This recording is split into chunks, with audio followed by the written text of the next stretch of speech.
Hello, this is the Negro Exciting News Fun Show, and I'm your host, DJ Motherfucking S. Yeah. So we're gonna talk about Tyson Fury. Yeah. I'm so happy to have Tyson Fury back. Yeah. I'm so happy to have him back into this boxing because I really like him. I like his boxing, and I like his personality. Yeah. So it's good to have him back. So basically, Tyson Fury is saying that he doesn't want to fight Tony Bellew because he don't want to hurt him, and you know Tony Bellew is just really a cruiserweight, yeah. And I mean I agree with everything he's saying, yeah. And Tony Bellew has so much heart. If he was in a fight with Tyson Fury, you wouldn't know when to quit, would he? He'd probably end up getting hurt badly, yeah. So like what Tyson Fury is 6'9", yeah. Wouldn't be right for him to fight Bellew, yeah. But then again, boxing sometimes is about money. If the promoters are willing to put down enough money, who knows what could take place? You know what I mean?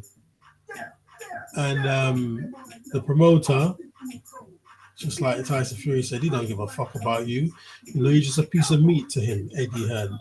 Yeah. So if there's enough money goes down, you might even link it up. It's what the people want to see. Yeah, it's what the people want to see is what they'll put on. Yeah. So yeah, like I mean, if you saw what Tyson Fury done to Klitschko, he totally just humiliated him. Yeah. And then I like when Tyson Fury fought Steve Cunningham. Steve Cunningham knocked him down. Yeah. When he bowled that punch like a cricket ball. Yeah. Tyson went down. Tyson Fury went down. He got straight back up, and then he just broke Steve Cunningham's will. Yeah. Just there, hitting him, refused to lose. Then in the end, you could tell that Cunningham just kind of gave up. Can you imagine? You'd rather get knocked out than to keep fighting. And then the kind of punch he knocked him out with, he just kind of just clipped his jaw. He kind of just clipped his jaw like that and put him down and knocked him to fuck out. Do you know what I mean? Yeah. So I mean, it's amazing what Bellew done against David Haye. Yeah. He's got so much. Tony Bellew's got so much heart and courage, and it's good when you can see someone can talk and back up their talk. You know what I mean? And then at the weigh-in, David Haye kind of put his head on his head. He pushed him away. Tony Bellew is totally fearless. Yeah.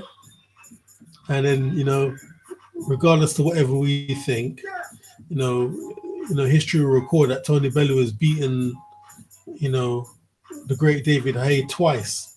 Yeah. But you can see that, especially towards the end of the fight, that David Haye's body couldn't do what he wanted it to do. Like he wanted to move his leg forward at one time and throw, what punch would that be? Maybe a left hook. Yeah. You can see it's like he couldn't even move his leg. But because of all of his complaining before, David Haye cannot complain anymore. You cannot say, oh, my shoulder, my rotator cuff, my little toe, whatever it is. He can't complain. So no matter what's wrong with him, David Haye just has to say, oh, it was fair and square, because he can't complain anymore. The boxing fans of the world will not accept it. I mean, like they know anything about boxing. Yeah. If you go to a real boxing match, shit. If you go to a real boxing match, yeah,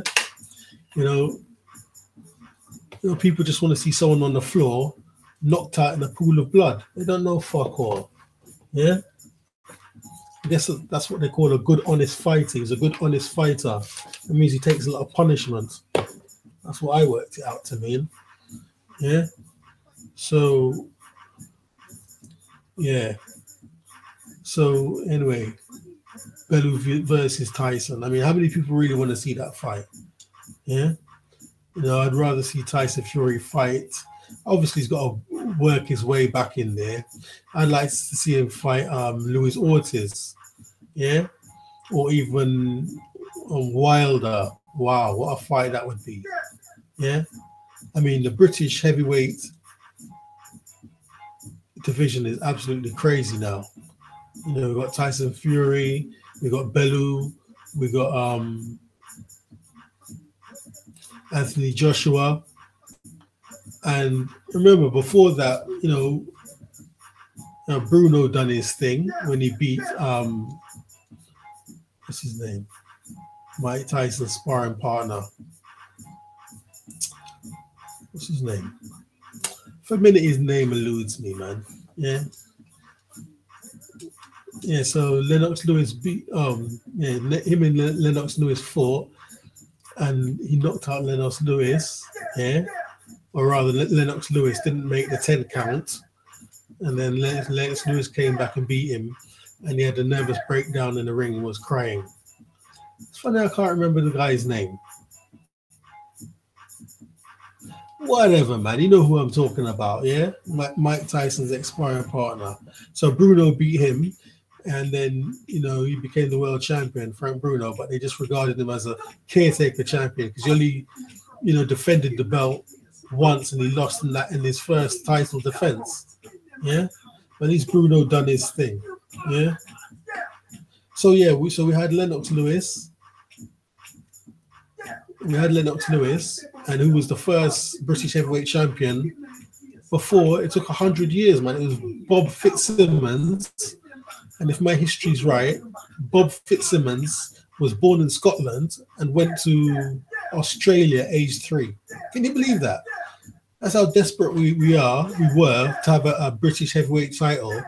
Yeah? Somebody who went to Australia when they were 3 years old, we could start shouting out their name as a British heavyweight champion when the person didn't even train in Britain. Yeah? I mean, like, people can say, all of Lennox Lewis's boxing training was in Australia. I mean, not in Australia, in Canada. Yeah, because as far as I know, Lennox Lewis went to Canada when he was 12 or 14 years old. Yeah. And then his boxing training was in Canada, to the best of my knowledge. And then he won the Olympics. But, when he won the Olympics, nobody wanted to sign him as a professional. But Frank Maloney wanted to sign him. And then Lennox Lewis came back to Britain and, he became a world champion. So, if he left here when he was 12, he was truly seasoned as an English kid, a British kid. Yeah. Done his infant school, junior school, started secondary school before he went to Canada. And then his training as a professional, yeah, would have been here in the UK. So Lennox Lewis is a British fighter. Yeah. So, that was the first British heavyweight we had. Yeah, then Bruno done his thing. And who else was there? Henry Akinwande was a world champion too. Was any other names? Well, anyway, oh yeah, we got this dude now, innit? What's his name? He does a lot of talking. Dylan White. Dylan White was born in Jamaica, but he's here now. I don't know if he's classified as British or not. Yeah? After he beat that Lucas Brown. Wow. Amazing. Even to step in a ring with Lucas Brown, you got to be brave, haven't you? And he's the one who fought Loudmouth one. He insulted Nigel Benn and Eubanks' mum back in the day. What's his name?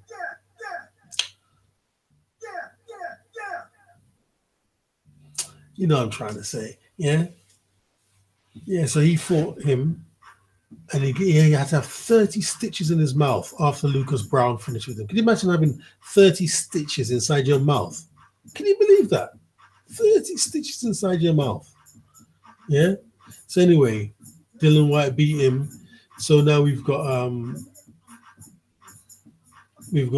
Anthony Joshua, we've got Tony Bellew, we've got Tyson Fury. Yeah, as heavyweight world champions. Or is Bellew even a heavyweight champion? Because them fights he had with Hay, none of them were world title fights. Yeah. Well, anyway, so we got a good heavyweight division now. Heavyweight fighters in the UK, and I think we should be very proud of that. Yeah, and the heavyweight division itself is very good, very good. If I should make a separate video about that, not talk about that, just don't mix it into this one. Just talk about the current heavyweight fighters that are around today. It's a very very good heavyweight division, very exciting fighters, and people want to see these fights because going back in the day, yeah, it wasn't all good. Because after you get like a great champion, like say Muhammad Ali or Mike Tyson, or, these kind of names, yeah, after they retire, the division gets a bit lame. Yeah, it's hard for a new star, if you want, to come and excite the fighting public like these big name fighters did during their era. So anyway, like I said, yeah, Tyson v Tony Bellew. Who really wants to see that fight? I mean, are you really excited about that fight? Yeah, I'd rather see Tyson Fury fight Luis Ortiz or Wilder or even Joseph Parker. Yeah, I'd rather see Tyson fight one of them, but he's like, he's got to build himself up because he was out of the ring for about 2 years or 3 years, or whatever it was, after Klitschko. Yeah, so we'll see what happens. Okay, DJS, and I'm out.